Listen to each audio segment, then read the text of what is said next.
On March 14, 1853, inside a parish courthouse tucked somewhere along the Mississippi River corridor of Louisiana, a transaction took place that would vanish intentionally from official auction ledgers for more than 100 years. A woman visibly pregnant was sold not for $12, but for 12. Just 12, the cost of a loaf of bread. The bill of sale was lawful, signed by 7 men whose names still sit in elegant ink on the surviving deed. Yet nowhere in parish records, before that day or after, does the woman's name appear. It is as if she existed only for the moment she was sold. The receipt wasn't discovered until 1897, when workers renovating the old courthouse found it sealed inside a wall, folded so tightly it had to be pried open. And what was written on the back of that paper, scribbled in a hand that shook, was enough to make the local historians who found it lock the document away and swear silence. For generations, the families of those 7 witnesses worked to keep the truth buried with them. But tonight, we're going to talk about what they tried to erase. Before we continue, I need you to do something for me. Hit subscribe and click the notification bell.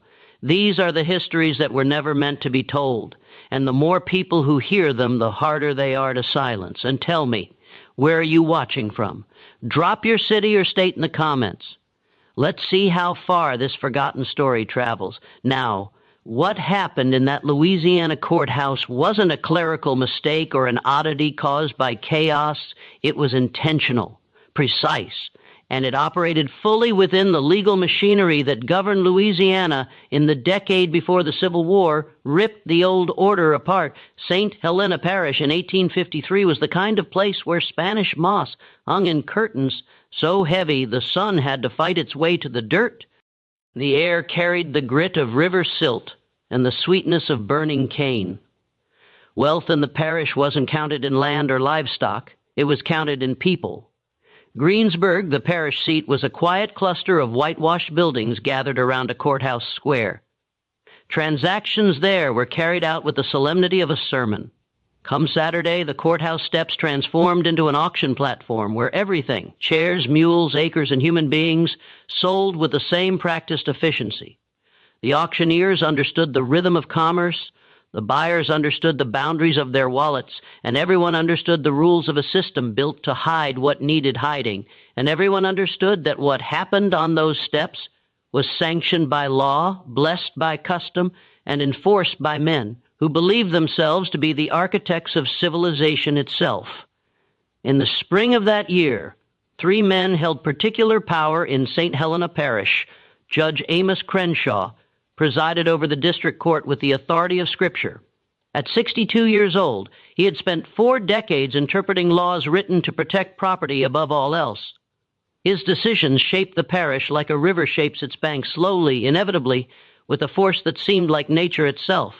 Below him, in influence but equal in ambition, was Duncan Fairholme, a plantation owner whose family had controlled over 4,000 acres of prime cotton land since Louisiana became a state.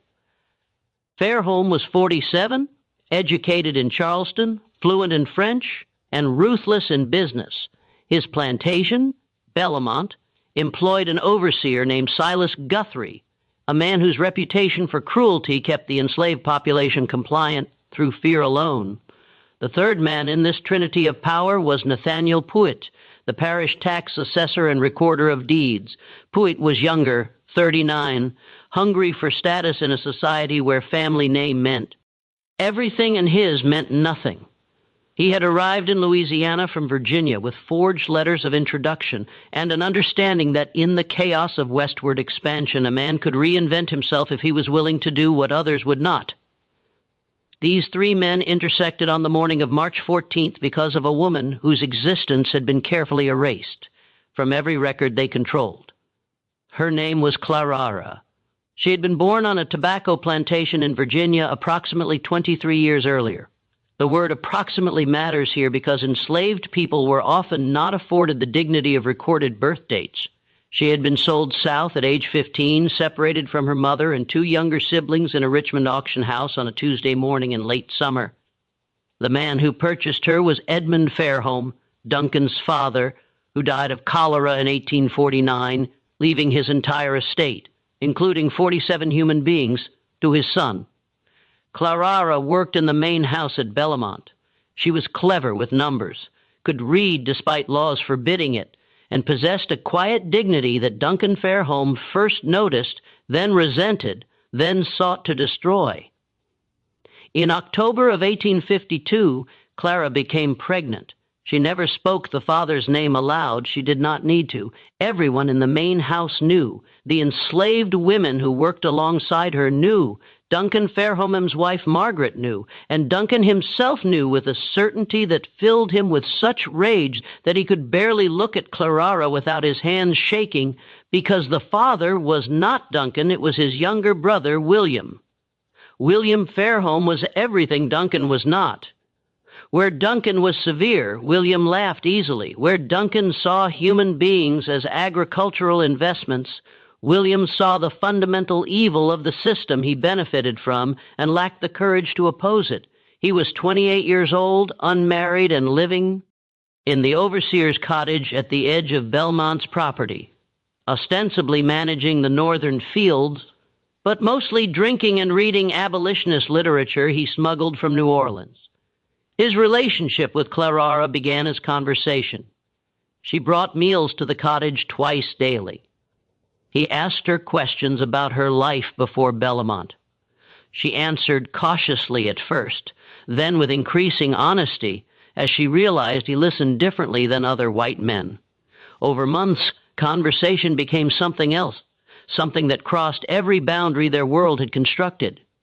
When Clara's pregnancy began to show in late December, William did something unprecedented. He went to his brother and offered to purchase Clara's freedom. The conversation occurred in Duncan's study on a Saturday evening. No written record exists of what was said, but what happened next was documented with meticulous precision. Duncan refused the offer, more than refused. He was insulted by it. In his view, William had violated the sanctity of property rights, had endangered the racial hierarchy upon which their entire society depended, and had embarrassed the Fairholme name in a way that could destroy their standing if it became public knowledge. William argued that he loved Clara, that the child was his, that they should be allowed to go north to a free state, to build a life beyond the reach of Louisiana law. Duncan's response was to immediately sell Clara, not to a slave trader who might take her far away where William could never find her. That would be too simple, too merciful. Duncan wanted his brother to watch, to witness, to understand the consequences of what Duncan called his betrayal. He arranged for Clara to be included in a public auction scheduled for March 14th, a routine sale of property seized for unpaid debts. The courthouse steps, full public view, entirely legal. Duncan added a condition that revealed the depth of his cruelty. He set Clara's minimum bid at 12 cents. The amount was deliberate. In 1853, the average price for an enslaved woman of childbearing age in Louisiana was between $800 and $1,200. By setting the price at 12, Duncan achieved several objectives simultaneously. He demonstrated that Clara had no value to him. He humiliated William by showing that the woman he claimed to love was worth less than a newspaper, and most cunningly he ensured that no legitimate buyer would bid, because in the economy of slavery, price signaled quality. A woman offered for 12 cents must be damaged, diseased, unsuitable for work. No plantation owner would risk even minimal investment on such obvious refuse. Duncan knew exactly one person would bid. His plan was not to sell Clara to a stranger. It was to sell her to someone who would ensure her suffering continued under circumstances William could not prevent. He was selling her to Silas Guthrie. His overseer the night before the auction, William Fairholme, disappeared. He left no note, took no horse, simply walked away from Belmont sometime after midnight, and was never seen in St. Helena Parish again. Some said he went north to join abolition movements in Boston. Others claimed he drowned himself in the Mississippi, unable to live with his powerlessness. A few whispered that Duncan had him killed and buried in the cane fields where dozens of enslaved people were already interred in unmarked graves. The truth was simultaneously simpler and more disturbing. William had gone to Judge Crenshaw's home in the hours before dawn and offered him everything he owned, approximately $3,000 in inheritance and land rights, for a single favor. He wanted the judge to invalidate the sale, to declare it unlawful on some technicality, to give William time to find another solution, Judge Krenz. Haw listened to William's plea with the expression of a man watching a child explain why the sky should be green instead of blue. When William finished, the judge asked a single question. Did your brother sign the proper deed of sale? William admitted he had. Then the transaction is legal, Crenna said. Your grief does not supersede property law. Good evening, Mr. Fairholme. William left that house understanding that every institution, every law, every powerful man in the parish would side with Duncan, not because they were cruel, though many were, but because allowing William's sentiment to override Duncan's property rights would threaten the entire foundation of their economy. If love could supersede ownership, the system would collapse. Clara spent her last night at Bellamont in the quarters, surrounded by women who braided her hair and sang songs that were older than Louisiana, older than America, songs carried from Africa in the bellies of ships. They knew they would likely never see her again. They knew what men like Silas Guthrie did to women they owned. One of the women, an elderly cook named Bethy, who had survived 50 years of bondage, pressed a small cloth bundle into Clarara's hands. Inside was a knife, barely longer than Clarara's palm, wrapped in oilcloth. You hide this, Bethy whispered. You hide it good. And when the time comes, you do what needs doing. Clarara nodded. She understood. The knife was not for self-defense. It was for mercy, for her child. If things became unbearable for herself, if there was no other escape, she sewed it into the hem of her dress that night, her fingers steady despite the fear that tasted like copper in her mouth. The auction began at 10 in the morning under skies so gray they seemed to mirror the moral character of everything occurring beneath them. Approximately 40 people gathered in the courthouse square.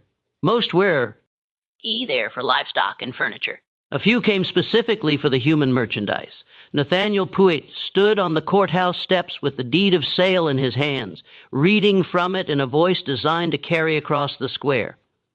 He described Clarara with the same inflection he used for describing a lame horse. Female, age approximately 23 years. House-trained, literate, though such skill is of questionable value. Currently with child, minimum bid 12 cents.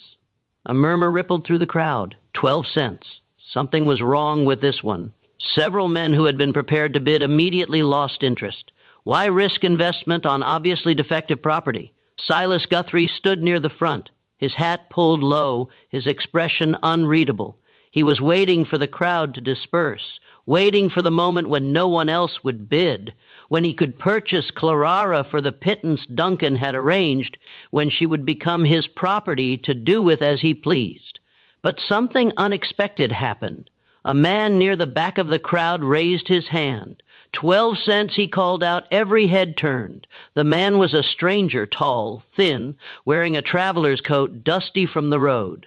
His face was weathered in the way that suggested years of outdoor labor, but his bearing was wrong for a field hand. He stood too straight, looked people in the eye too directly. Nathaniel Puitt hesitated. You are bidding 12 cents for this property. I am your name, sir, Isaiah Mercer. Puitt glanced toward Silas Guthrie, who was staring at the stranger with an expression of genuine confusion. This was not part of the plan. Duncan had arranged for Guthrie to be the only bidder. Who was this man? Do you have 12 cents, Mr. Mercer? Isaiah Mercer approached the steps, reached into his pocket, and placed 12 copper pennies on the podium where Puitt stood. I do. From his position near the courthouse door, Judge Krenz. Hall watched this exchange with increasing interest. He had been present at the auction specifically to ensure Duncan's plan proceeded smoothly. But now an unknown variable had entered the equation. Puitt looked desperately towards Silas Guthrie. The overseer's face had gone red. He understood what was happening. If he bid 13 cents, he would reveal his interest. He would make public what was supposed to be a quiet transaction. Duncan had specifically instructed him to wait until no one else bid to make it seem like he was doing Bellamont a favor by taking worthless property off their hands. But if he did not bid, Clara would go to this stranger. The seconds stretched. The crowd waited. Finally, Silas Guthrie spoke. 13 cents. Isaiah Mercer did not hesitate. 25 cents, 50 cents, Guthrie snapped. $1. The crowd was riveted. Now, this was not how these auctions typically proceeded. Something peculiar was happening. Two men bidding against each other for a woman being sold at refuge prices. What did they know that everyone else did not? Silas Guthrie bid $2. Isaiah Mercer bid $5. At $10, Guthrie stopped. Not because he lacked funds, but because Duncan had given him specific instructions. Do not overpay. Do not draw attention. The whole point was to acquire Clara quietly, to make it seem insignificant, but it was no longer insignificant. $10 once, Nathaniel Puett called out, his voice uncertain. $10 twice. He waited, looking toward Judge Crenshaw for guidance. The judge gave a small nod. Sold to Mr. Isaiah Mercer for $10. Clara, who had been standing to the side of the courthouse steps throughout this entire exchange, her hands bound in front of her, her pregnancy visible beneath the thin dress she wore, looked at the man who had just purchased her. Isaiah Mercer met her gaze. And though his expression did not change, Clara saw something in his eyes that made her break. Catch. Recognition. The deed of sale was signed within minutes. Isaiah Mercer paid the $10 in coins that he counted out carefully onto Puett's desk. Judge Crenshaw witnessed the transaction with his signature. By law, Clara was now the legal property of a man she had never met until that morning, but the irregularity of the sale had attracted attention. As Mercer led Clara away from the courthouse, moving quickly toward a wagon waiting at the edge of the square, Duncan Fairholme emerged from inside the courthouse where he had been watching through a window. "Mr. Mercer," Duncan called out. His voice was sharp, accustomed to obedience. "A moment of your time." Isaiah Mercer stopped. He did not release Clara's arm.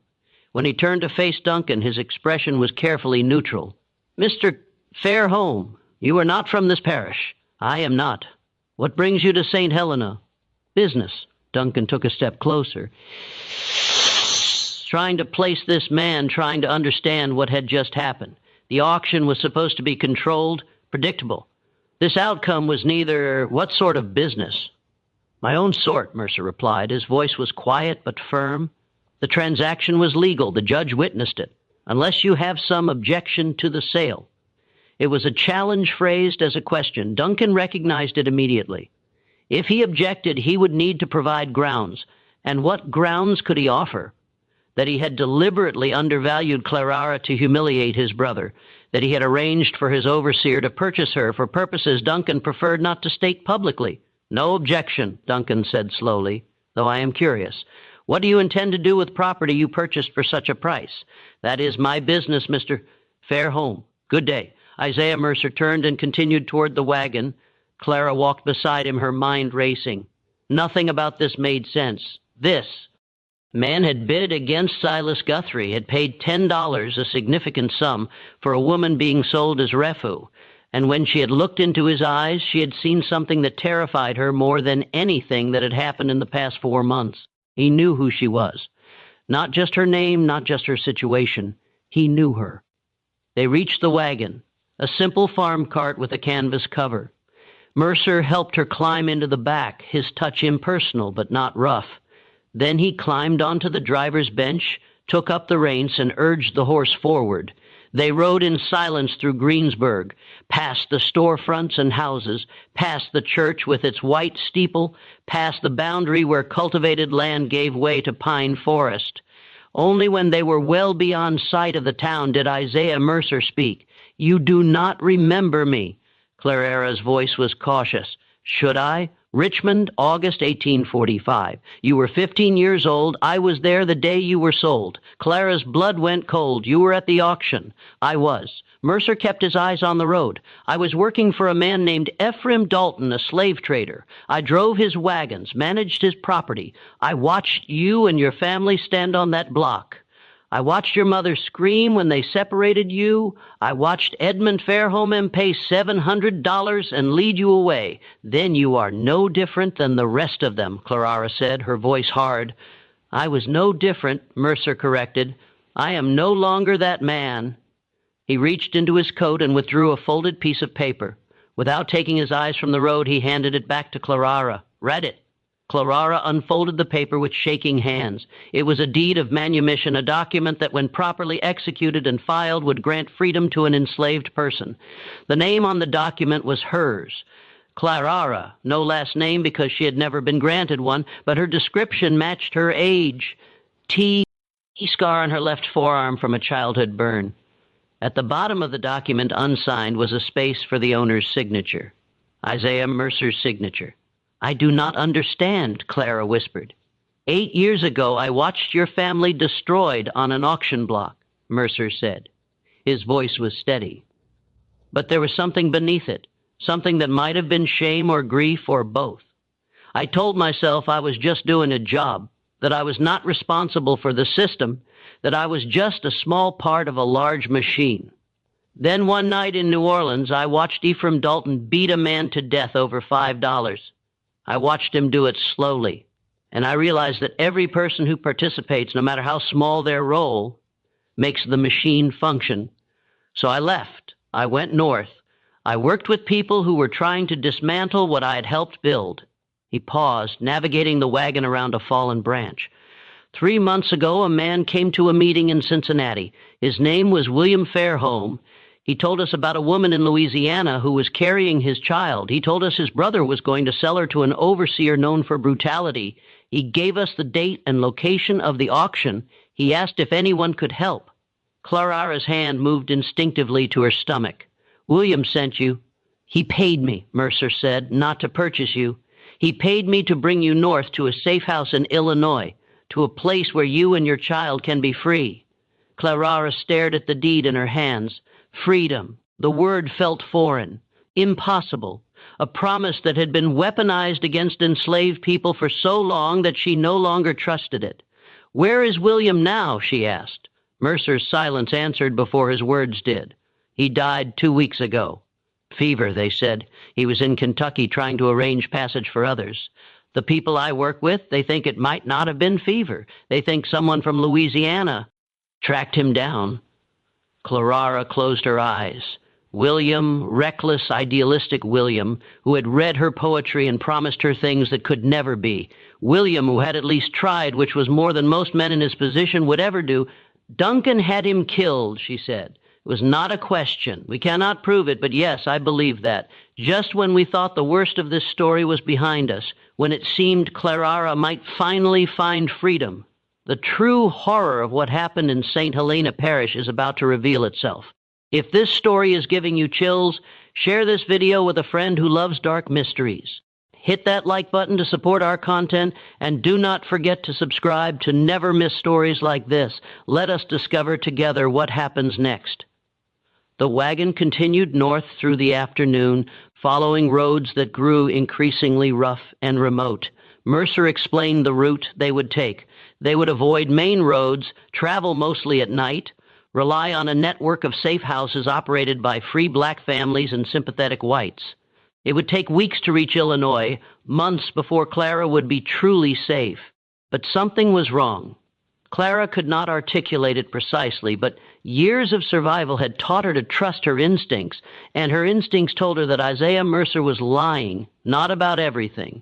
His story about Richmond might be true, his shame might be genuine, but something about this rescue felt staged, performed as though he was following a script written by someone else. She thought about the auction, about how perfectly timed Mercer's arrival had been, about how he had known exactly when and where to bid, about how easily he had outmaneuvered Silas Guthrie. Too easy. Duncan Fairholme did not make mistakes. He planned everything with the precision of a general deploying troops. If he had wanted Clara to go to Guthrie, she would have gone to Guthrie, unless Duncan had wanted something else to happen. The realization settled over Clara like ice water. This was not a rescue, this was a hunt. The wagon continued north through the afternoon, following roads that grew increasingly rough and remote. Mercer explained the route they would take. They would avoid main roads, travel mostly at night, rely on a network of safe houses operated by free black families and sympathetic whites. It would take weeks to reach Illinois, months before Clara would be truly safe. But something was wrong. Clara could not articulate it precisely, but years of survival had taught her to trust her instincts. And her instincts told her that Isaiah Mercer was lying, not about everything. His story about Richmond might be true, his shame might be genuine. But something about this rescue felt staged, performed, as though he was following a script written by someone else. She thought about the auction, about how perfectly timed Mercer's arrival had been, about how he had known exactly when and where to bid, about how easily he had outmaneuvered Silas Guthrie. Too easy. Duncan Fairholme did not make mistakes. He planned everything with the precision of a general deploying troops. If he had wanted Clara to go to Guthrie, she would have gone to Guthrie, unless Duncan had wanted something else to happen. The realization settled over Clara like ice water. This was not a rescue. This was a hunt. They camped that night in a clearing several miles from the nearest settlement, deep enough in the forest that firelight would not be visible from the road.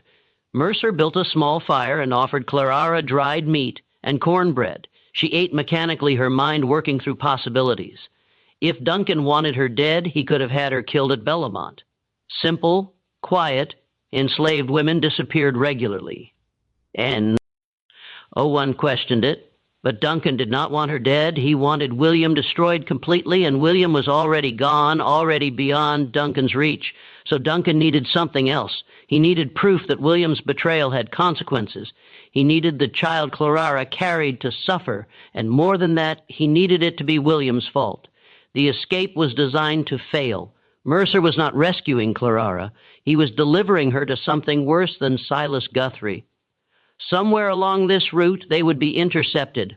Slave catchers, probably men who would claim Clara was a runaway. The deed of sale would be declared fraudulent. Clara would be returned to Duncan under circumstances that would make her fate seem like justice rather than cruelty. And because William had arranged this escape, because he had paid for it, because he had involved abolitionists in a conspiracy to steal property, Duncan would be able to say that his brother had brought about Clara's suffering. That William's sentiment had made things worse, not better. It was perfect revenge. The only question was when the trap would spring. Clara waited until Mercer had settled on the opposite side of the fire, his back against a tree, his hat pulled low. She waited until his breathing deepened. Then she carefully reached into the hem of her dress and retrieved the knife Bethy had given her. The blade was small, but sharp. She tested the edge against her thumb, felt it bite. She could kill him right now while he slept. It would be easy. But then what? She was pregnant, alone, somewhere in Louisiana forest, with no money, no map, no allies. Even if she made it to a road, she would be captured within days. A pregnant black woman traveling alone would be stopped, questioned, returned to whoever claimed ownership. The knife was not the answer, but maybe honesty was. "I know this is not real, CL," Ara said quietly. Mercer did not move. For several seconds she thought he might actually be asleep. Then he pushed his hat back and looked at her across the fire. "Explain." "Duncan planned this. He wanted me to try to escape. He wanted it to fail. You are part of that plan." Mercer's expression did not change. "Why would I agree to such a plan? Money or safety? Maybe Duncan threatened to expose you for helping runaways. Maybe he offered to pay you more than William did. I do not know why, but I know this is not what you told me it was." The fire crackled between them. Somewhere in the darkness, an owl called. Finally, Isaiah Mercer spoke. "You are smarter than William gave you credit for." Clara's grip tightened on the knife. "So I am right, partially." Mercer sat forward, his elbows on his knees. "Yes, Duncan knows about this escape. Yes, he planned for it to fail. But you are wrong about why I am helping him." "Then why?" "Because if I did not, someone else would. And that someone else would deliver you directly to slave catchers who would hurt you in ways I will not describe. Duncan gave me a choice. Lead you north and let his men intercept us in a way that leaves you physically unharmed, or refuse and watch him give the job to men who would make you wish you had never been born." Clara laughed bitterly. "So you chose the merciful betrayal. I chose to give you a chance." "What chance? You just said we will be intercepted." "We will be." Tomorrow afternoon, approximately 20 miles north of here, 4 men will be waiting on the road. They will have papers declaring you a fugitive. They will have authorization from Judge Crenshaw to return you to Belmont, and legally they will be completely within their rights. Then I have no chance. You have exactly one chance, Mercer said. He reached into his saddlebag and withdrew a leather pouch. He tossed it across the fire to Clara. There is $150 in that pouch. There is also a letter of introduction to a family in Natchez. Free people of color who can help you disappear. Not north. North is where Duncan expects you to run, but south to New Orleans, then by ship to Mexico. It is a longer route, more dangerous, but it is possible. Clara opened the pouch. The money was real. The letter was real. Why would you do this? Because I meant what I said earlier. I'm not the man I was in Richmond. And because William Fairholme M., whatever his faults, tried to do something decent, I will not let Duncan Fairholme M. turn that decency into a weapon. But you are still going to betray me. You are still going to let Duncan's men intercept us. They are going to intercept someone, Mercer corrected. It does not have to be you. He stood and walked to the back of the wagon. When he returned, he was carrying a bundle of clothing, women's clothing, a dress similar to Clara's but larger, a shawl, a bonnet. There is a settlement 8 miles south of here, small place, mostly free black families and poor whites. There is a woman there named Ruth Chambers. She is approximately your height, your complexion, and she is dying. Consumption. She has perhaps weeks left. I spoke with her yesterday. I paid her family $50 to help us. Clara stared at him. I do not understand. Tomorrow morning you take this money and these clothes. You walk south to the settlement. You tell the Chambers family that Isaiah sent you. They will hide you until the men looking for you have passed through the area. Then they will help you get to Natchez. From there, you follow the letter's instructions, and you, Ruth Chambers, will take your place in this wagon. She is too ill to walk more than a few steps, but she can sit upright in a bonnet and shawl. From a distance, she will look enough like you. When Duncan's men intercept us tomorrow, they will take her. By the they realize their mistake, you will be gone. Clara's mind reeled. Ruth will die. Ruth is already dying, and her family needs money to bury her properly to care for her children. This way, her death serves a purpose. This is insane. This is your only chance, Mercer said flatly. Duncan has men watching every route north. He has money and power and the law on his side. You cannot fight him directly. You can only disappear so completely that he cannot find you. Clara looked down at the knife in her hand, then at the money, then at Isaiah Mercer, whose face was half shadowed by firelight. If I do this, if I run, Duncan will know you helped me. He will come after you. He will try, Mercer agreed. But I am harder to catch than you are, and I have friends who can make me disappear too. Why? Clara asked. The word came out broken. Why would you risk this for me? Mercer was quiet for a long moment. When he spoke, his voice was softer than it had been all day. In Richmond, when they separated you from your mother, you did not scream. You did not fight. You stood on that block and you looked at the men bidding on you with an expression that said you knew exactly who they were and what they were capable of. You were 15 years old and you had more dignity than any of them would ever possess. I have seen that expression in my dreams for 8 years. It is time I did something to earn the right to forget it. Clara felt tears burn behind her eyes, but refused to let them fall. Crying was a luxury enslaved women could not afford. Tears were interpreted as weakness, as submission, as evidence that they had accepted their condition. She had learned early to keep her grief internal, to let it calcify into something harder. There is something else you should know, Mercer continued. His voice had dropped lower as though the forest itself might be listening, about Duncan Fairholme. And what about him? William told us things before he died. Things about his brother, about Belmont. Mercer paused, choosing his words carefully. You were not the first. Clara's blood went cold. The first what? The first woman Duncan sold to Silas Guthrie. There were 3 others over the past 5 years, all of them house servants, all of them young. Duncan would arrange some minor infraction, some excuse to remove them from the main house. Then he would sell them to Guthrie at auction, always for suspiciously low prices, always legally documented, always witnessed by Judge Crenshaw. What happened to them? 2 died within a year. One from injuries Guthrie claimed were accidental. The other from what was called fever, though the enslaved people at Bellamont said she had been beaten so badly she never recovered. The third woman, her name was Sarah. She disappeared entirely. Guthrie claimed she ran away. No one ever saw her again. Clara thought of Bethy, the elderly cook who had given her the knife. Bethy would have known these women, would have watched them disappear one by one, would have understood exactly what fate awaited Clara if she ended up in Guthrie's possession. Why would Duncan do this? Clara asked, though she suspected she already knew the answer. Because he could, Mercer said simply, sir, because the law gave him absolute power over the people he owned, and absolute power reveals what men truly are. Duncan Fairholme is a man who enjoys the suffering of others, particularly women who show intelligence or dignity or any quality that threatens his sense of superiority, and Judge Crenshaw allowed this. Judge Crenshaw facilitated it. Every sale was legal, every transfer of property properly documented. The judge never asked why these women were being sold so cheaply, never questioned the pattern. He simply signed the papers and collected his fees. Clara looked down at the knife in her hand.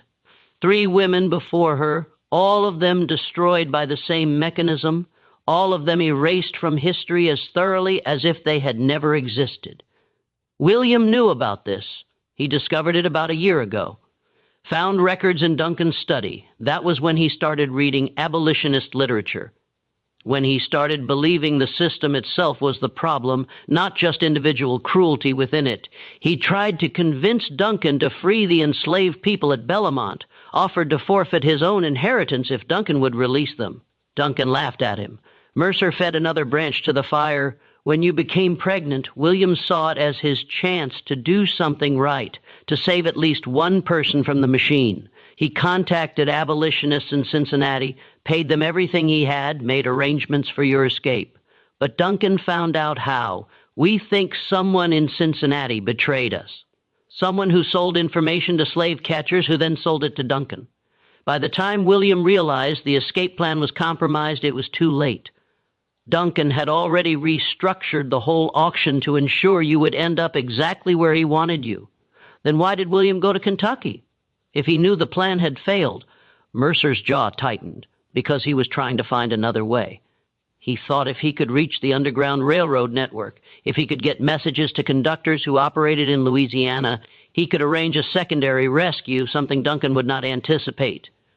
But Duncan found him first. Duncan's reach is longer than any of us understood. He has connections to slave catchers across 5 states, men who make their living hunting human beings. When William started asking questions in Kentucky, someone reported it. 3 days later, William was dead.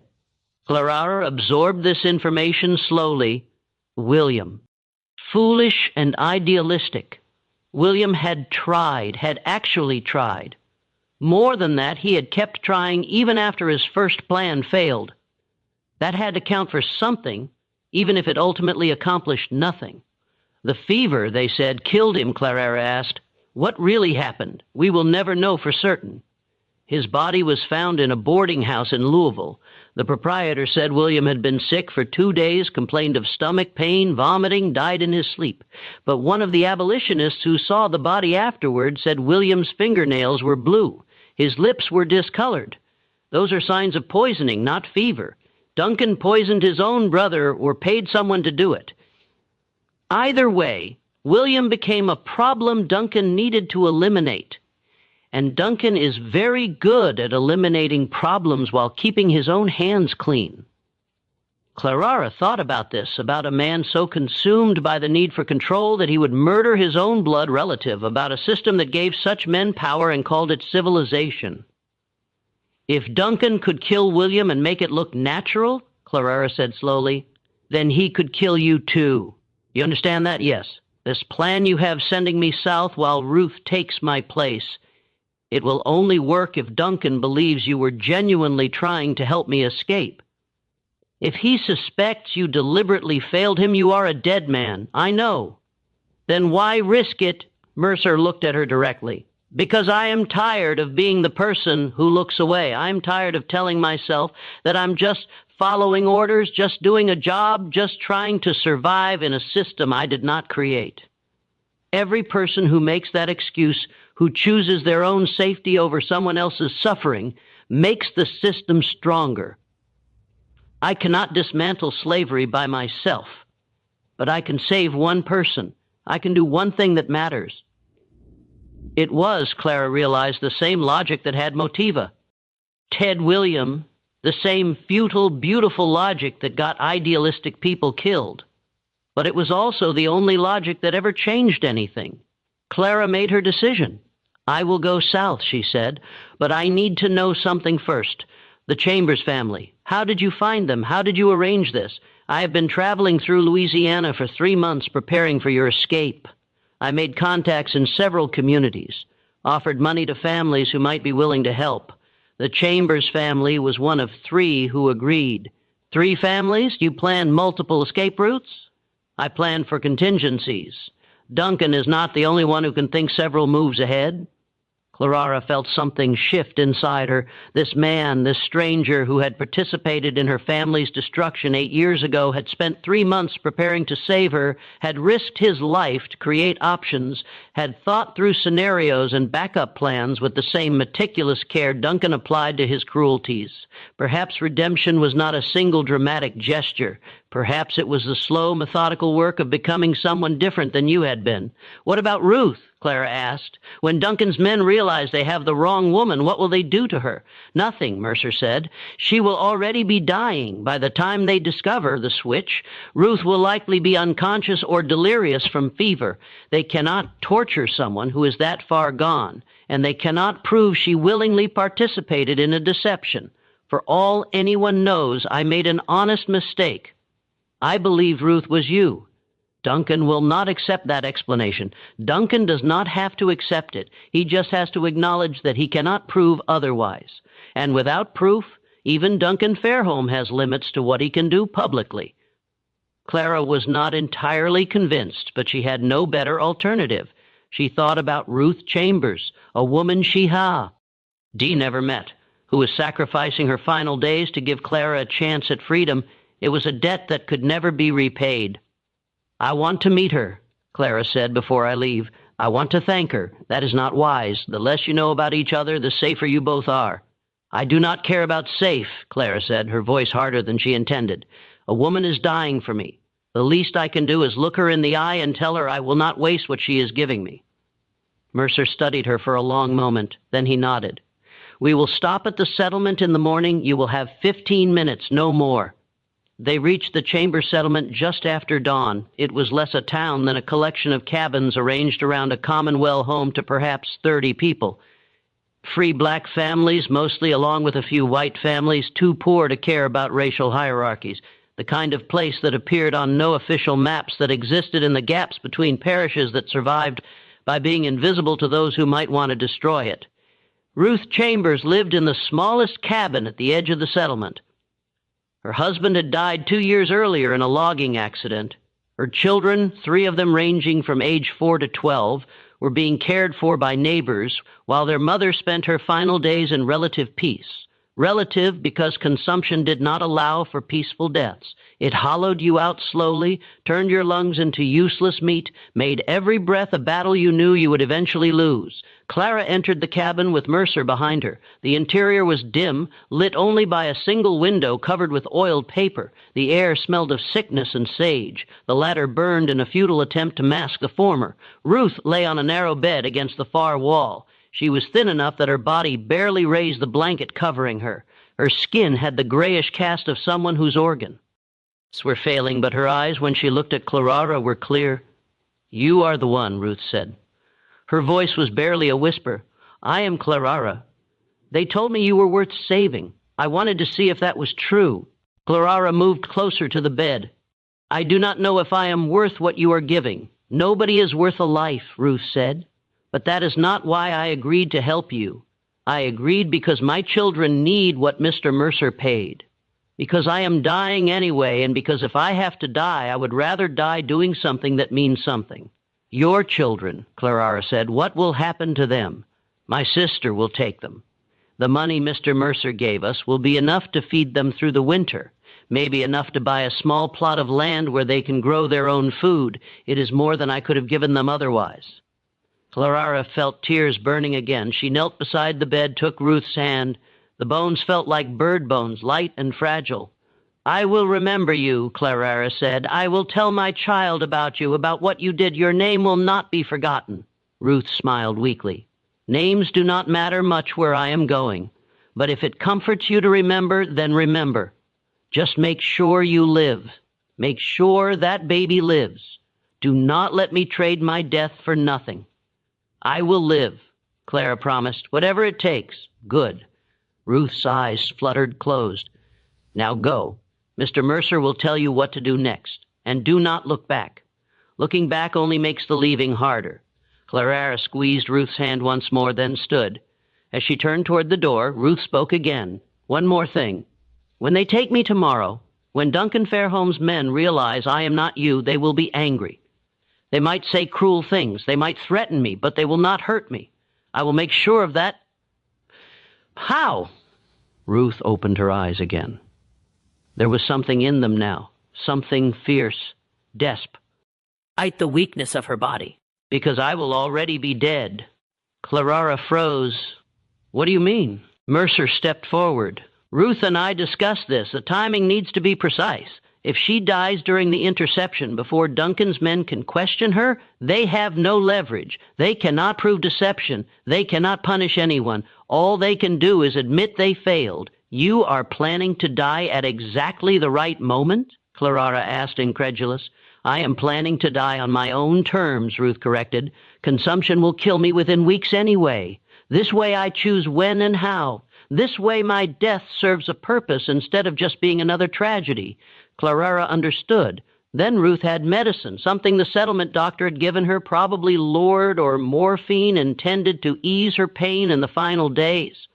And she was planning to take too much of it deliberately to time her death, so that it occurred during the interception, making Duncan's entire plan collapse. It was brilliant and horrible in equal measure. "You have thought of everything," Clara whispered. "No," Ruth said. "Mr. Mercer thought of everything. I am just agreeing to it. Now go before I start coughing again and ruin this dramatic moment." Clara wanted to say more, wanted to explain that she understood the magnitude of what Ruth was doing, that she would carry this debt for the rest of her life, that she would make sure Ruth's children knew their mother died a hero.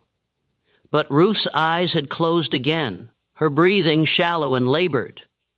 And Mercer was already at the door, gesturing for Clara to follow. So she left. She walked out of that dim cabin knowing she would never see Ruth Chambers again, knowing that within 2 days the woman lying on that bed would be dead, would have died specifically to give Clara a chance at life. Outside, the morning sun was already heating the air. Mercer handed Clara the leather pouch with money and the letter of introduction. "There is a path behind this cabin that leads south through the forest," he said. "Follow it for approximately 3 miles. It will bring you to a road. Take the road west until you reach a tavern called the Black Swan. The owner's name is Marcus. Tell him Isaiah sent you. He will know what to do next. And then you follow the instructions in the letter. Trust no one who does not use the passwords written there. Move only at night. Avoid main roads. Get to Natchez. Get on a ship. Get to Mexico. Disappear so completely that Duncan Fairholme spends the rest of his life wondering what happened to you." Clara nodded. She adjusted the bundle of clothes under her arm, felt the weight of the money pouch. "What about you?" she asked. "I will continue north with Ruth. I will deliver her to Duncan's men, and then I will disappear too. He will hunt you. Let him try." Mercer smiled grimly. "I have been running from things my whole life. I am very good at it." Clara wanted to thank him, wanted to say something profound about redemption and second chances and the possibility of change, but words felt inadequate. So instead she did something unexpected. She embraced him. Mercer stiffened, clearly not expecting physical contact. Then, slowly, carefully, he returned the embrace. "Thank you," Clara whispered. "Survive," Mercer replied. "That is all the thanks I need." They separated. Clara turned toward the path Ruth had indicated. She did not look back. Looking back only made the leaving harder. Behind her, Isaiah Mercer watched until she disappeared into the trees. Then he returned to the cabin where Ruth Chambers lay dying, where a plan had been set in motion that would either save Clara's life or destroy everyone involved.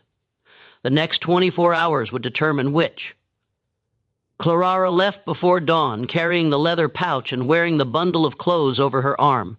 Mercer watched her go, a silhouette against the gray pre-dawn light, then turned to hitch the wagon. By the time the sun rose, Ruth Chambers was sitting in the back of the wagon, wrapped in Clara's shawl, her face hidden by the bonnet. She was so thin that the pregnancy pillow Mercer had fashioned from rags and secured around her waist looked almost believable. They traveled north through the morning. Ruth did not speak. The consumption had taken most of her voice weeks ago. She simply sat swaying with the motion of the wagon. Her breathing labored. At approximately 2 in the afternoon, 4 men on horseback appeared on the road ahead. They matched Mercer's description exactly. Hard men armed with rifles and the confidence of people who knew the law would never question their actions. The leader, a man named Porter, approached the wagon with papers in his hand. Isaiah Mercer. Yes, we have a warrant for the return of fugitive property. A Negro woman named Clara absconded from Bellamont Plantation. We have reason to believe she is in your possession. I purchased that woman legally. Mercer said, I have the deed of sale. The deed was obtained under false pretenses. Judge Crenshaw has voided the transaction. The woman is to be returned to her rightful owner. Porter moved to the back of the wagon. He pulled aside the canvas covering. She looked up at him with eyes that were fever bright and already halfway to another world. This her? Porter asked. One of his companions rode closer, studying Ruth's face. Hard to tell with the bonnet. Make her stand up. She is ill, Mercer said. I did not ask. Make her stand. Mercer climbed into the back of the wagon. Gently, he helped Ruth to her feet. She swayed, nearly fell. The pregnancy pillow shifted slightly beneath the shawl. Porter's eyes narrowed. She looks wrong. Consumption, Mercer said. She caught it on the journey. I was bringing her back south because she is too ill to travel north. Convenient. Porter grabbed Ruth's arm, pulled her toward him. The bonnet fell back. Ruth's face was gaunt, her skin grayish. She bore perhaps a passing resemblance to Clara if you squinted and did not look too closely. But up close the differences were obvious. This is not her, Porter said slowly. I assure you, this is the woman I purchased from the auction in Greensburg. You are lying. Porter released Ruth so roughly that she collapsed back onto the wagon bed. He turned to his men. Search everything. She is here somewhere. They tore apart the wagon, ripped through supplies, checked beneath. The driver's bench examined every inch of canvas. They found nothing because there was nothing to find. Porter stood in the road, the papers in his hand, now meaningless. He had been paid to intercept a specific woman. He had been promised it would be simple. And now he was returning to Duncan Fairholme empty-handed. Where is she? He demanded. I do not know what you are talking about, Mercer said calmly. This is the woman I purchased. If she is not the woman you are looking for, that is not my concern. Porter took a step forward. Duncan Fairholme will hear about this. I hope he does. Perhaps he will explain why he is harassing law-abiding citizens over property disputes. It was a stalemate. Porter knew he had been outsmarted but could not prove it. If he killed Mercer, he would have to explain to Judge Crenshaw why he had murdered a man who appeared to be innocent. If he took Ruth, he would have to explain why he had seized a dying woman who clearly was not the fugitive they sought. One of Porter's men, a former slave catcher named James Ridley, had been studying Ruth carefully. He had participated in dozens of captures over his 15-year career. He knew how to assess human property, and everything about this situation felt wrong. We need to question her, Ridley said, gesturing to Ruth. Porter crouched beside Ruth, who was still lying in the wagon bed where she had fallen. Her eyes were open but unfocused. Her breathing had become shallow and irregular. Where is Clara? Porter demanded. What did you do with her? Ruth's eyes focused on Porter with visible effort. And then, impossibly, she smiled. "Gone," she whispered. "By your reach, beyond Duncan Fairholme's reach. She is free. Where?" "I will never tell you." Ruth's smile widened, blood now visible on her teeth. "You can beat me. You can torture me, but I will be dead long before you get any answers." "I made Sir E of that." Porter understood. Then this woman had poisoned herself, had deliberately taken something that would kill her during this exact confrontation, had turned her own death into a weapon against Duncan's plan. "You stupid woman," Porter said, though his voice had lost its certainty. "You think this helps anyone? Duncan will find her eventually. He always does." "Maybe," Ruth agreed. Blood was now flowing freely from her mouth, mixing with the foam that had begun to gather at the corners of her lips. "Or maybe she will disappear into a world where men like you and Duncan Fairholme have no power. Maybe she will live to be old. Maybe her child will grow up free. Maybe your entire system will collapse and be remembered only as a nightmare. Our descendants will struggle to believe was real." Her breathing stuttered, stopped, started again with a wet, rattling sound. "I die knowing I helped destroy something Duncan spent months building." "What will you die knowing, Mr. Porter? That you hunted human beings for money, that you served a system designed to crush souls, that you chose cruelty when you could have chosen mercy." Ruth Chambers took one more breath. Then she died there in the road with 4 slave catchers standing over her, with Isaiah Mercer watching from beside his torn-apart wagon, with the Louisiana sun beating down on a scene that would haunt James Ridley for the rest of his life. Porter stood over Ruth's body for a full minute without speaking. Then he turned to his men. "We bury her here. We tell Duncan we intercepted the wagon, but the woman died before we could question her. We tell him Mercer claims it was the woman from the auction, but we could not verify before she died. We tell him the trail is cold. Duncan will know we failed," one of the men said. "Duncan will know exactly what happened," Porter corrected. "He will know he was outmaneuvered, but he will not be able to prove it. And without proof, there is nothing he can do." They buried Ruth Chambers in a shallow grave beside the road. No marker, no ceremony, just another black body returning to Louisiana soil. One of thousands who would never be mourned publicly or remembered officially. Isaiah Mercer watched the burial without expression. When it was finished, when the men had mounted their horses and ridden away, he stood alone beside the disturbed earth. He did not pray. He was not religious, but he spoke Ruth's name aloud 3 times, as though repetition could somehow honor what she had done. Then he continued north. As planned, he would maintain the fiction that he had been attempting to deliver Clara to free territory. He would express confusion about why she had died. He would file a report with Judge Crenshaw, claiming the property had been damaged in transit, requesting compensation for his loss. The report was denied. Judge Crenshaw ruled that Mercer had purchased the property in ACE's condition and bore all risk. The 12-cent minimum bid was interpreted as evidence that the seller knew the property was defective. No compensation would be issued. It was in its own perverse way the perfect legal conclusion. Everyone had followed proper procedure. All documents had been properly filed. The law had functioned exactly as designed, and yet Duncan Fairholme's revenge had been thwarted by a dying woman and a former slave trader seeking redemption. Years later, in 1868, James Ridley experienced a religious conversion and confessed his past sins to a Methodist minister named Reverend Thomas Hargrove. Among those confessions was a detailed account of what happened during the interception on that March afternoon in 1853. Ridley described Ruth's final words, described the blood on her lips and the fierce intelligence in her dying eyes, described how she had smiled as life left. Her body secure in the knowledge that she had broken Duncan Fairholme's carefully constructed mechanism of cruelty. "I have captured over 200 fugitives in my life," Ridley told the minister. "I have seen men and women beg for mercy. I have seen them fight and scream and pray, but I have never seen anyone choose death as deliberately as Ruth Chambers did. She turned her last breath into an act of defiance. She died free, even though the law said she was not, and that haunts me more than all the others combined. Reverend Hargrove wrote down Ridley's confession, recognizing its historical importance, but he never published it during his lifetime.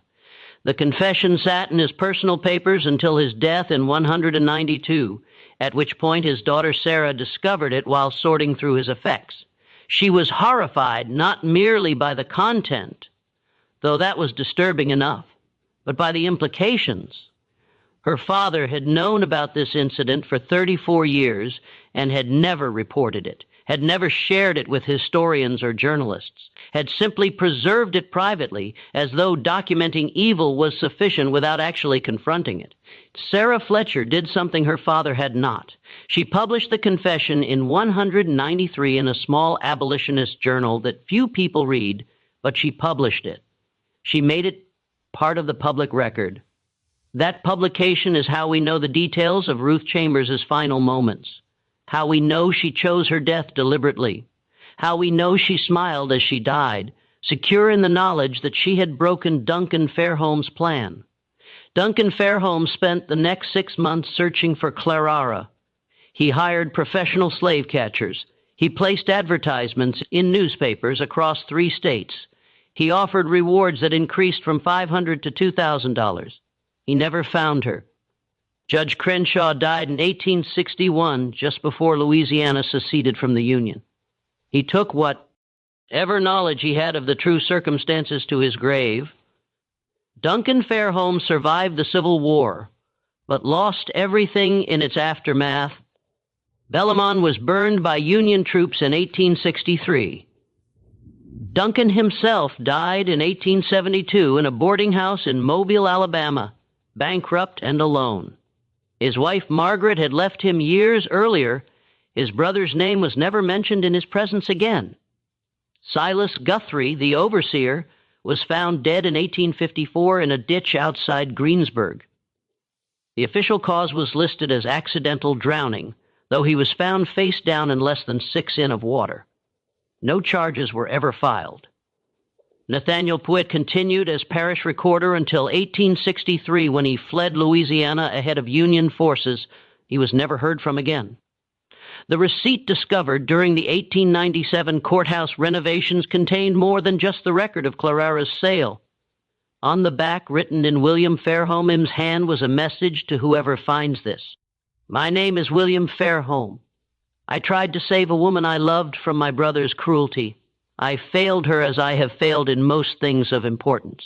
If you are reading this, know that the greatest evil is not the evil done by wicked men, but the evil permitted by good men who lack the courage to act. I lacked that courage when it mattered. I pray you will not." The historians who found this message understood its implications immediately. They buried it again, sealed it back into the wall where it would remain hidden for another 100 years. The receipt was rediscovered in 1998 during another renovation. This time it was preserved.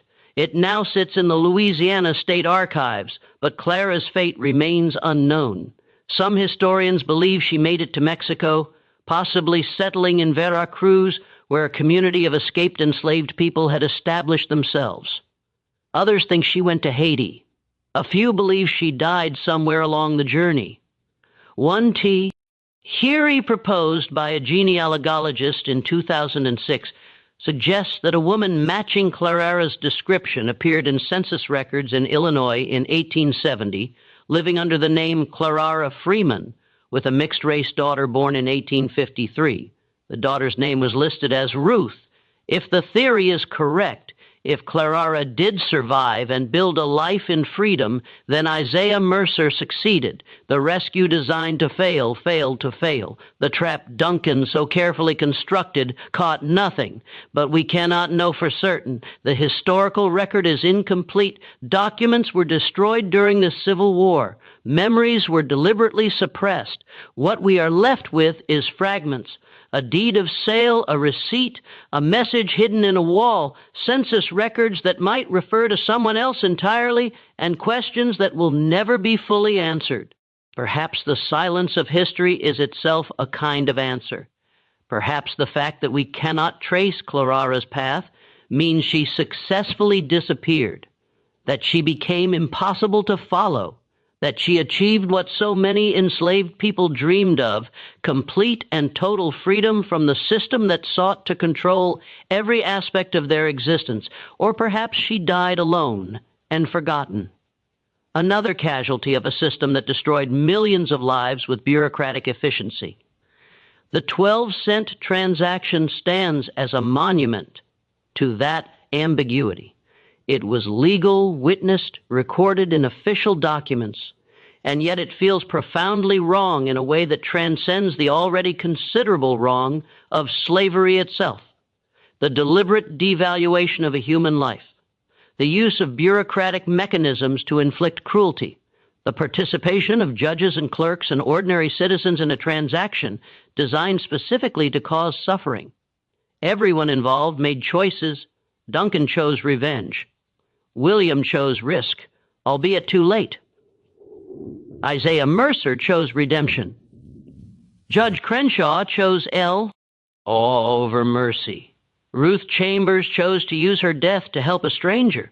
Clara chose survival, whatever that required. And those 7 men, those official witnesses whose names still curl across the deed in neat 19th century ink, made a choice that day. They didn't stumble into wrongdoing. They stood there, looked directly at what was happening, and signed their names anyway. Their signatures are still preserved in the archives, silent proof of their participation. For generations after, their descendants worked quietly to smother the truth, to erase the questions no one wanted to confront. What exactly did their ancestors see? What did they allow? And why did they help cover it up? But stories like this don't stay buried forever. They claw their way back into the light. This one reminds us that the most devastating weapon ever created wasn't the whip or the shackle. It was the law itself. The law that transformed brutality into procedure. The law that let men destroy lives with ink on paper. The law that made it possible to sell a pregnant woman for the cost of a loaf of bread, not because she lacked value, but because those in power wanted to prove they could set her value to anything they pleased. So now I want to hear from you. What do you make of this story? Do you think Clara survived? Did she escape into freedom, or did Duncan's cruelty reach out long after death to drag her back into darkness? Drop your thoughts in the comments. And if you want more stories like this, stories twisted with history, horror, and mystery, make sure you subscribe, tap the notification bell, and share this video with someone who loves a good haunting. Truth. I'll see you in the next one.